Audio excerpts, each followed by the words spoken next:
And we begin the news with events happening in the United States of America, where Nigeria's President Muhammadu Buhari promised to leave a legacy of free and fair elections in 2023. The president disclosed this while addressing world leaders at the 77th session of the United Nations General Assembly in New York. The president, who reiterated his commitment to constitutional limits, said Nigeria has stood for democracy and the rule of law as a country and in the sub-region in countries such as the Gambia, Guinea-Bissau, and the Republic of Chad. He also drew attention to the escalating armed conflicts in Africa and climatic turbulence, which need urgent attention. He expressed absolute confidence in the United Nations' ability in tackling all arising challenges with deep commitment.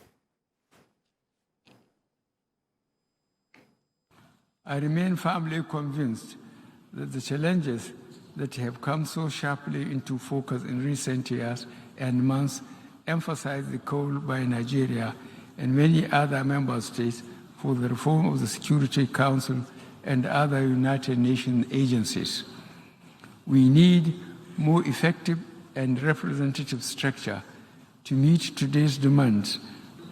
This is the first meeting we are having here in New York without the restrictions that characterized the last 3 years. The coronavirus pandemic ripped across national borders like a toxic whirlwind, leaving in its wake a legacy of pain and loss. As the 78th UNGA, there will be a new face at this podium speaking for Nigeria. Ours is a vast country, strengthened by its diversity and its common values of hard work, enduring faith, and a sense of community. We have invested heavily to strengthen our framework for free and fair elections. Right. The Minister of Labour and Employment, Chris Ngige, has reacted to the court order asking striking Academic Staff Union of Universities members to return to work. According to him, the federal government does not interpret the National Industrial Court of Nigeria's order as victory for any side in the dispute, saying nobody won or lost. The minister also assured that the court ruling does not preclude further negotiation between the federal government and ASUU. And earlier, before that statement, the National Industrial Court ordered the Academic Staff Union of Universities to return to the classroom. Delivering the ruling on an interlocutory application filed by the federal government, Justice Polycarp Hammond restrained ASUU from continuing with the strike. It began on the 14th of February this year, pending the determination of the suit filed against them by the federal government. Judiciary correspondent Celestina Area has details. The Minister of Labour and Employment on behalf of the federal government had filed a suit before the court by way of referral. Counsel to federal government James Igwe, in his submission, had informed the court that the application for interlocutory injunction was brought in pursuant to the rules of the court. He noted by provisions of Section 18, subsection 1E of the Trade Dispute Act 2004 that the worker should not embark on strike when the matter is already before the court. He therefore urged the court to grant the injunction. Counsel to the defendant Femi Fanana on his part submitted that the minister lacked the powers to order the court in the referral to direct ASUU to call up its strike. He insisted that the claimant did not follow due process in Part 1 of TIDA 2004 that stipulated that only an individual has the right to approach the court, as a trade union would first need to go to the industrial arbitration panel before coming to the court. Delivering ruling, Justice Polycarp Hammond held that the balance of confidence is on the claimant, who is the owner of the universities, and stand to lose more if the strike continues. Students have been victims of the industrial action, and their overall interest is important. The ruling by the Honorable Court is very consistent with rule of law. It's also a recognition of the fundamental role that education plays in development, in national development, in economic development. And also, it recognizes the fact that without education, there will be no rule of law. Well, the judgment has come. It has come. The court has ruled that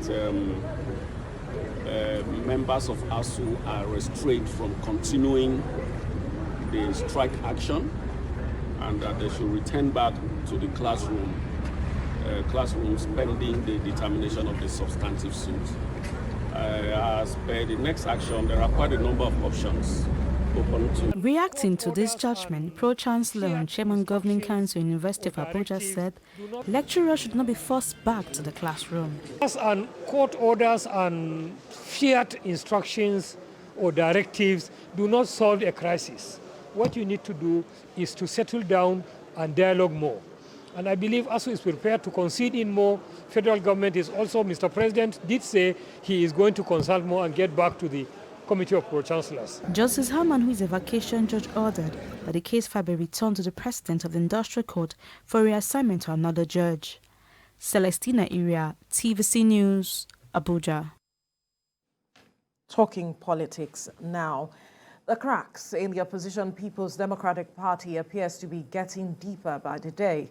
The latest from the camp of the Governor of Rivers State, Iyorchia Ayu, suggests that other leaders of the People's Democratic Party loyal to him have pulled out from the campaign council of the party's presidential candidate, Atiku Abubakar.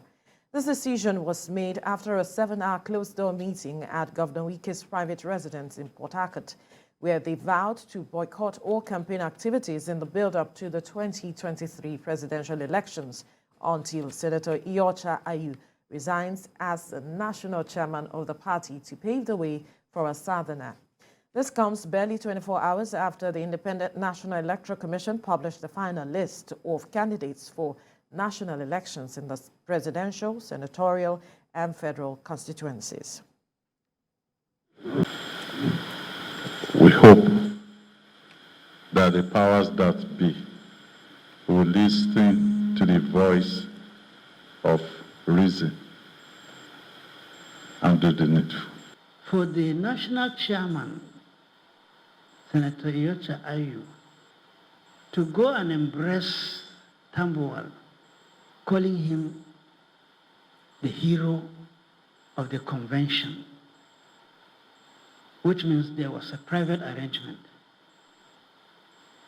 that was done with Tambuwal to shortchange other contestants, including Governor Wike.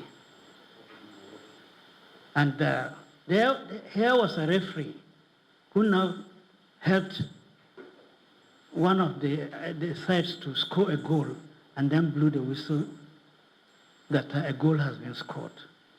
This is not what we formed the PDP to do for Nigeria. The PDP ruled Nigeria before for 16 years of excellence.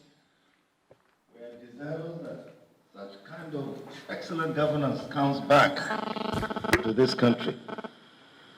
But that cannot be achieved unless we have a proper structure of the party as designed by the founding fathers.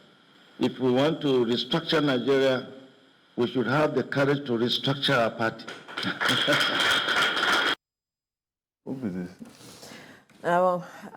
But in a swift reaction, the presidential candidate of the People's Democratic Party, Atiku Abubakar, says he cannot decide the resignation of the party's national chairman, Iyorchia Ayu.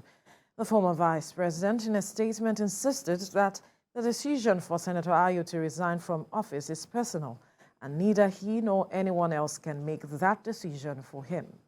The PDP presidential candidate said, as a committed Democrat and firm believer in the rule of law and democratic tenets, he believes that the resignation or removal of the chairman must be done in accordance with the party's constitution. He urged those members stating their resolve to withdraw from the Presidential Campaign Council to have a rethink, retrace their steps, and join the effort to secure victory for the party in the 2023 election. Governor Wike's group, after a midnight meeting at the private residence of the governor in Port Harcourt, announced its withdrawal from the campaign council.